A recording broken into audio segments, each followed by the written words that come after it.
নমস্কার বন্ধুরা, welcome back to my channel Champa Rannaghar. আজ আমি আপনাদের সঙ্গে শেয়ার করব ছোলার ডাল আর সয়াবিন দিয়ে দুর্দান্ত স্বাদের রেসিপি, যেটা ভাত, রুটি, পরোটার সঙ্গে খেতে লাগবে অসাধারণ। যারা আলু খেতে পছন্দ করেন না, তারা কিন্তু এইভাবে সয়াবিনটা রান্না করে খেতে পারেন। তাহলে চলুন বন্ধুরা দেখে নিই। এখানে দেখুন ছোলার ডাল নিয়ে নিয়েছি, আর ছোলার ডালটাকে আমি 1 ঘন্টা আগে ভিজিয়ে রেখেছি। আপনারা না ভেজালেও হবে। এখন এই ছোলার ডালটাকে আমি সিদ্ধ করে নেব। আর নিয়ে নিয়েছি এখানে সয়াবিন। আমি এই কটা সয়াবিন নিয়ে নিয়েছি, আপনারা চাইলে আরও একটু বেশি করে সয়াবিন নিতে পারেন। এখন একটা প্রেশার কুকার বসিয়ে দিয়েছি, প্রেশার কুকারে দিয়ে দিচ্ছি ছোলার ডালগুলো। ছোলার ডাল ঠিক ততটা কিন্তু আমি মেপে জলটা দেবো। ছোলার ডালের উপরে যাতে জলটা উঠে না যায়, পুরো সমানে সমানে থাকবে, মানে প্রেশার কুকারের সমানে সমানে জলটা থাকবে। তারপরে এর মধ্যে দিয়ে দেবো পরিমাণ মতো একটু লবণ, দিয়ে প্রেশার কুকারের ঢাকনাটা দিয়ে মাত্র 2খানা সিটি দেবো। এতে কিন্তু খুব সুন্দরভাবে ছোলার ডালটা সেদ্ধ হয়ে যাবে। যেহেতু আমি 1 ঘন্টা আগে ভিজিয়ে রেখেছিলাম, তার জন্য 2টো সিটি দিলাম। আপনারা যদি না ভিজিয়ে রাখেন, সেক্ষেত্রে 4 থেকে 5টা সিটি দেবেন। তবে ডালের কোয়ালিটির উপরে এইটা নির্ভর করে সেদ্ধ হওয়াটা। এখন এটাকে ঠান্ডা হতে দেবো, যতক্ষণে প্রেশারটা রিলিজ না হয় ততক্ষণ পর্যন্ত রেখে দেবো। প্রেশারটা রিলিজ হয়ে গেলে এখন আমি দেখিয়ে দেবো ছোলার ডালটা ঠিক কতটা সুন্দর সেদ্ধ হয়েছে। একদম ঘেটে যায়নি, একদম ছোলার ডাল দেখুন ঝরঝরে আছে, আর হাত দিয়ে টিপলেই বুঝতে পারবেন পুরো সেদ্ধ হয়ে গেছে। এই রকম ডালটাকে সিদ্ধ করে নিতে হবে। এইবার চলে যাব সরাসরি রান্নার প্রসেসে। প্লিজ বন্ধুরা প্রথম থেকে শেষ পর্যন্ত দেখবেন, ভিডিওটি কিন্তু বেশ ইন্টারেস্টিং। এখন একটা পাত্রে কিছুটা জল বসিয়ে দিয়েছি একটু লবণ দিয়ে। এখানে সয়াবিনগুলোকে প্রথমে আমি সেদ্ধ করে নেব। সয়াবিনগুলো সেদ্ধ করলে বেশ টবা টবা হয়ে ফুলবে, তাতে কিন্তু খেতে বেশ ভালো লাগবে। সয়াবিনগুলোকে আমি সেদ্ধ করে নিয়ে ফিরে আসছি। জল একেবারে একটু ঠান্ডা হলে চেপে জলটাকে বের করে দিতে হবে। সেই প্রসেসটার আমি দেখাচ্ছি না। এখানে দেখুন সয়াবিনগুলো কিন্তু বেশ সেদ্ধ হয়ে গেছে, জলটাকে ঝরিয়ে নিয়ে চলে আসবো। এখন একটা কড়া বসিয়ে দেবো, আর কড়ার মধ্যে সামান্য একটু সর্ষের তেল দিয়ে দিয়েছি। খুব বেশি তেল দেওয়ার প্রয়োজন নেই। আর তার মধ্যে দিয়ে দিয়েছি পরিমাণ মতো একটু লবণ দিয়ে সয়াবিনটাকে একটু ভেজে নেব। বন্ধুরা, সয়াবিন যদি ভেজে রান্না করা হয় তার স্বাদ কিন্তু ভালো আসে। আর কড়ার মধ্যে তেলের মধ্যে লবণটা দেওয়ার কারণে তলাতে কিন্তু সয়াবিনগুলো লেগে যাবে না কড়ার মধ্যে। এবারে সয়াবিনের ওপর থেকে দিয়ে দেবো একটু হলুদ গুঁড়ো। হলুদ গুঁড়ো দিলে কালারটাও দারুণ আসবে। তার জন্যে লবণ আর হলুদ দিয়ে খুব ভালো করে সয়াবিনগুলোকে হালকা লালচে করে ভেজে নিচ্ছি। সয়াবিনটা যখন ঠিক এরকম লালচে করে ভাজা হয়ে যাবে, সয়াবিনগুলোকে তুলে নেব। সেই কড়াইতে আরও একটু তেল দিয়ে দেবো। এখানে রান্না করতে খুব বেশি তেলেরও প্রয়োজন হয় না বন্ধুরা। এই রান্নাটা করতে তেলের মধ্যে দিয়ে দেবো জিরা ফোড়ন, একটা তেজপাতা, একটা শুকনো লঙ্কা, আর গোটা গরম মশলা, দারচিনি, লবঙ্গ, এলাচ। এগুলোকে প্রথমে তেলের মধ্যে আমি ফোড়ন দিয়ে দেবো। ফোড়নটাকে হালকা করে ভেজে নেব। ফোড়নটা ভাজা থেকে যখন একটা সুন্দর গন্ধ বেরোবে, তখন আমি এর মধ্যে দিয়ে দেবো কিছুটা পেঁয়াজ কুচি।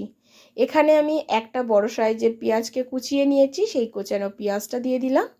আপনারা চাইলে পেঁয়াজের পরিমাণটা বাড়িয়ে কমিয়ে নিতে পারেন, আমি খুব বেশি পেঁয়াজ দিলাম না। এইবার পেঁয়াজটাকে নাড়াচাড়া করে একটু লালচে করে ভাজতে হবে। পেঁয়াজের কালার যতক্ষণ না লালচে হয় ততক্ষণ পর্যন্ত পেঁয়াজটাকে ভেজে নিতে হবে। ঠিক যখন পেঁয়াজটা এই রকম লালচে হয়েছে আর নরম হয়ে গেছে দেখুন, তখন এর মধ্যে দিয়ে দেব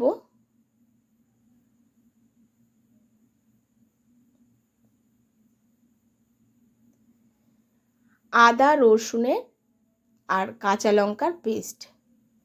আদা রসুন আর কাঁচা লঙ্কার পেস্টটা দিয়ে খুব ভালো করে একটু কষিয়ে নিতে হবে, যতক্ষণ না আদা রসুন আর কাঁচা লঙ্কার কাঁচা গন্ধটা চলে যায়। ঝালটা আপনারা আপনাদের পরিমাণ অনুযায়ী ব্যবহার করবেন বন্ধুরা। খুব ভালো করে এই মশলাটাকে কষাতে হবে। এবারে দিয়ে দিচ্ছি বেশ কিছু টমেটো কুচি। আপনারা চাইলে এ সময় টমেটোটাকে বেটেও ব্যবহার করতে পারেন। টমেটোটা যাতে তাড়াতাড়ি নরম হয়ে যায় তার জন্য দিয়ে দেবো এখানে পরিমাণ মতো লবণ, মানে একেবারে তরকারির পরিমাণ মতো লবণটা দিয়ে দিলাম। দিয়ে একটু নাড়াচাড়া করে দিচ্ছি, এতে খুব তাড়াতাড়ি কিন্তু টমেটোগুলো নরম হয়ে যাবে। টমেটোটা নরম হয়ে আর মশলাটা কষে গিয়ে সুন্দর একটা কালার আসবে আর চারদিক দিয়ে তেল ছাড়তে শুরু করবে। দেখুন বন্ধুরা, এবারে এর মধ্যে দিয়ে দেবো কিছু গুঁড়ো মশলা, দিয়ে দেবো পরিমাণ মতো হলুদ গুঁড়ো, জিরার গুঁড়ো, ঝাল লঙ্কার গুঁড়ো আর একটু কাশ্মীরি লঙ্কার গুঁড়ো দিয়ে খুব ভালো করে এটাকে কষাবো। যেহেতু গুঁড়ো মশলা তার জন্যে এখন একটু জল দিয়ে আবারও কষিয়ে নেব। অল্প অল্প জল দিয়ে লো টু মিডিয়াম ফ্লেমে মশলাটা যত সুন্দরভাবে কষবেন এই রেসিপির টেস্টটা ততটাই সুন্দর আসবে। অল্প জল দিয়ে দিচ্ছি, দিয়ে আবার ওই মশলাটাকে আমি কষিয়ে নিচ্ছি। কষানোর পর দেখবেন বন্ধুরা চারিদিক দিয়ে তেল ছাড়তে শুরু করবে।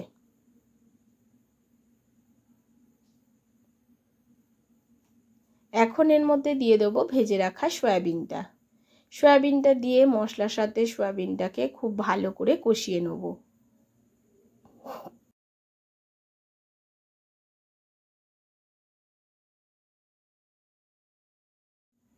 খুব সুন্দর করে কষানো আমার হয়ে এসছে, দেখুন।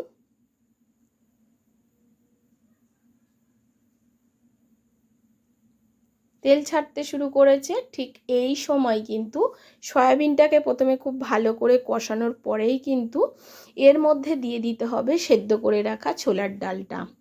ছোলার ডালটাকে জল শুদ্ধই দিয়ে দেবো। অল্প জল আছে ডালের মধ্যে, সেই জল শুদ্ধ ছোলার ডালটাকে দিয়ে দেবো। এবারে ছোলার ডালটাকেও মশলার সঙ্গে আর সয়াবিনের সঙ্গে একটু কষাতে থাকবো।